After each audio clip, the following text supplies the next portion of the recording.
ఆర్తి ఆర్తి ఇట్రా. నేను చెప్పినట్టుగానే ఊరి జనం వెళ్ళి సీతమ్మ ఇంట్లో గొడవ చేసి వచ్చారంట. అవునా? సూపర్. ఇప్పుడు సీతమ్మ ఇంకా కుమిలిపోతూ ఉంటుంది. అది చూసి శ్రీవల్లి మనసు రగిలిపోతుంది. ఆ విగ్రహాన్ని వెంటనే బావులోంచి తీసేయాలి, సీతమ్మకు జరిగిన అవమానాన్ని పోగొట్టాలనుకుంటూ మనకి పాజిటివ్గా శ్రీవల్లి డెసిషన్ తీసుకుంటుంది.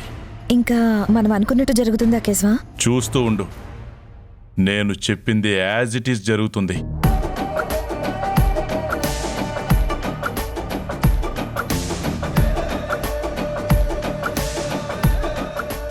అదిగో మీ నాన్న కల్పన ఆఫీస్ నుంచి వచ్చేశారు. ఇప్పుడు ఆ జనాన్ని ఇంటికి రమ్మని చెప్తాను. వాళ్ళు ఈయన గారితో కూడా మాట్లాడతారు.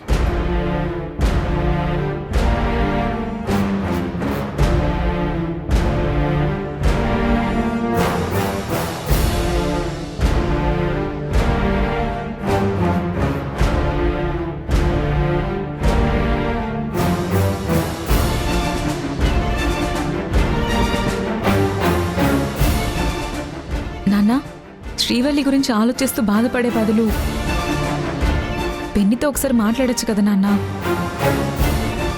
ఏమని మాట్లాడమంటావమ్మా? అదే నాన్న, శ్రీవల్లిని మనతో పాటు ఒక వారం రోజులు ఉంచమనండి.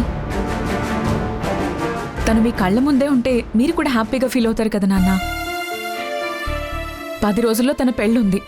పెళ్ళైపోయిన తర్వాత ఎలాగో వెళ్ళిపోతుంది. అది కరెక్టేనమ్మా, కానీ సీత ఒప్పుకుంటుందంటావా? అసలే సీతకు నా మీద కోపం.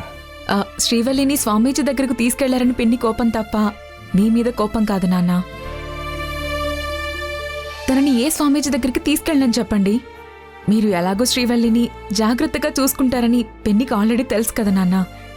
మీ దగ్గర ఉండాలని, నాన్న ప్రేమని పొందాలని శ్రీవల్లి కూడా ఆశపడుతుంది. కాబట్టి తండ్రి కూతుర్ల బాధని పెన్ని అర్థం చేసుకుంటుంది నాన్న. నా మాట విని మీరు ఒక్కసారి అడగండి నాన్న. పిన్ని విషయంలో మీ మాట కాదందని నాకు అనిపిస్తుంది నాన్న. తను ఖచ్చితంగా ఒప్పుకుంటుంది. అలాగేనమ్మా, తప్పకుండా అడుగుతాను. ఇంకా ఎన్నాళ్ళు బతుకుతానో తెలియడం లేదు. బతికే కొద్ది రోజులైనా నా కూతురుతో సంతోషంగా బతకాలనుకుంటున్నాను. ఏంటి నాన్న, ఎందుకు అలా మాట్లాడుతున్నారు? ఇప్పుడు ఏం జరిగిందని మీరు మాకు దూరం అయిపోతున్నట్టు మాట్లాడుతున్నారు? ఎప్పుడు ఏం జరుగుతుందో చెప్పలేం కదమ్మా. పైగా నా ఆరోగ్యం కూడా బాగుండడం లేదు. మీకేం కాదు నాన్న. మీరు, శ్రీవల్లి, పిన్ని మనందరం కలిసి సంతోషంగా ఉంటాం. ఇంకెప్పుడు అలా మాట్లాడద్దు నాన్న. అలాగేనమ్మా, ఇంకెప్పుడు మాట్లాడంలే. సీతకి ఫోన్ చేయి, మాట్లాడతాను.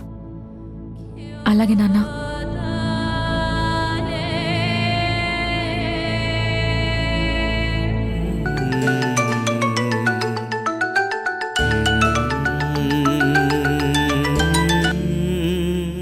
హలో కల్పన. పిన్ని బాగున్నారా? బాగానే ఉన్నానమ్మా. చెప్పు, ఏంటి ఇలా ఫోన్ చేసావు? నాన్న మీతో మాట్లాడతానంటున్నారు. మీ నాన్నగారు నాతో మాట్లాడతారా? అవును పిన్ని, ఇదిగో నాన్నకిస్తున్నాను.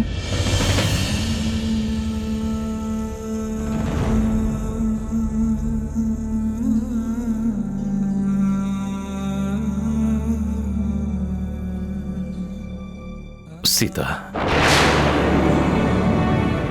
చెప్పండి. ఏంటి సీత డల్గా మాట్లాడుతున్నావు? ఏమైంది? నువ్వు బాగానే ఉన్నావు కదా? ఏం కాలేదండి, నేను బాగానే ఉన్నాను. మీ ఆరోగ్యం ఎలా ఉంది? నా విషయం పక్కన పెట్టు. నువ్వు అబద్ధమాడితే నాకిట్టే తెలిసిపోతుంది. నీ గురించి నాకు బాగా తెలుసు. నువ్వు బాధలో ఉన్నావని మాత్రం నాకు అర్థమవుతోంది. ఏం జరిగిందో చెప్పు సీత. ఏం లేదని చెప్తున్నాను కదండి. అమ్మ బాధలో ఉందని నాన్న గమనించినట్టున్నారన్నయ్య. నిజమే, కానీ ఊరి జనం వచ్చి అలా మాట్లాడిన విషయం చెప్పడానికి అమ్మకి ఇష్టం లేదనుకుంటా. ఎందుకు చెప్పొద్దు? నాన్న కూడా తెలియాలి కదా. శ్రీవల్లి, హలో నాన్న, అసలు ఏం జరిగిందంటే చేస్తారు.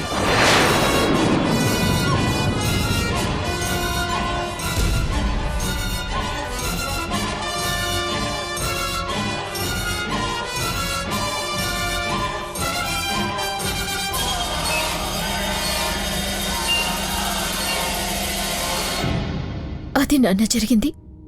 వాళ్ళలా మాట్లాడేసరికి అమ్మ చాలా బాధపడుతుంది.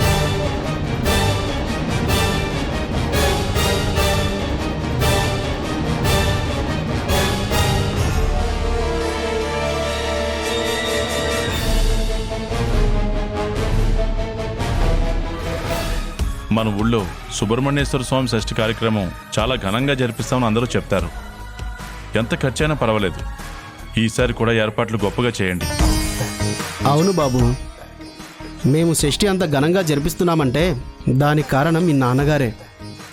ఆయన ఖర్చు విషయంలో ఎప్పుడూ వెనకాడరు. ఇంతకీ అయ్యగారు ఎక్కడికి వెళ్ళారు బాబు? చిన్న పని మీద బయటికి వెళ్లారు, ఈ పాటికి వచ్చేస్తుంటారు. షష్ఠి రోజు దగ్గరలోనే ఉంది కదా, గుళ్ళో ఏర్పాట్లన్నీ షష్ఠిలోపు పూర్తయిపోతాయా? ఊళ్ళో అందరం తలా ఒక చెయ్యి వేస్తాం కదమ్మా, తొందరలోనే అన్ని పనులు అయిపోతాయి.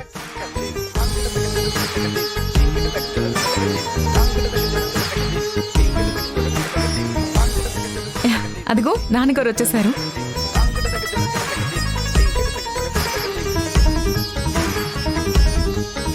పదమ్మా. అయ్యా నమస్కారం. నమస్కారం. నమస్కారం.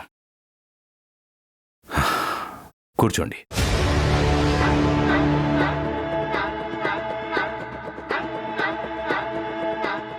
నమస్కారం సార్. నమస్తే. కూర్చోండి. Thank you. నేను చెప్పిన డాక్యుమెంట్స్ అన్ని రెడీ చేశారా? మీరు చెప్పినట్టే చేశాం సార్.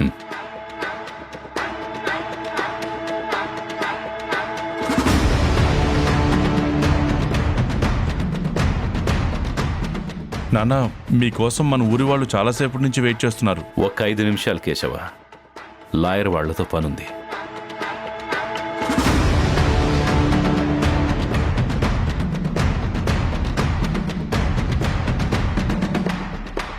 అంతా ఓకే లాయర్ గారు. అమ్మ శ్రీవల్లి, ఈ డాక్యుమెంట్స్ మీద సంతకం పెట్టమ్మా.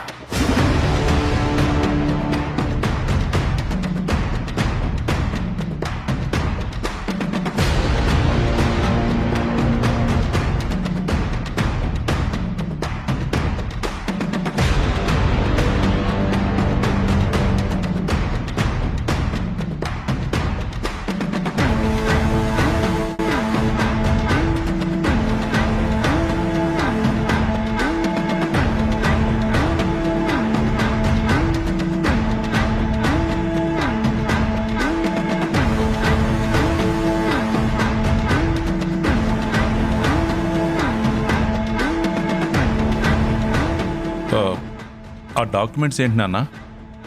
ఈ క్షణం నుంచి శ్రీవల్లి ఈ యావదాస్తికి వారసురాలని చెప్పే డాక్యుమెంట్స్ ఇవి.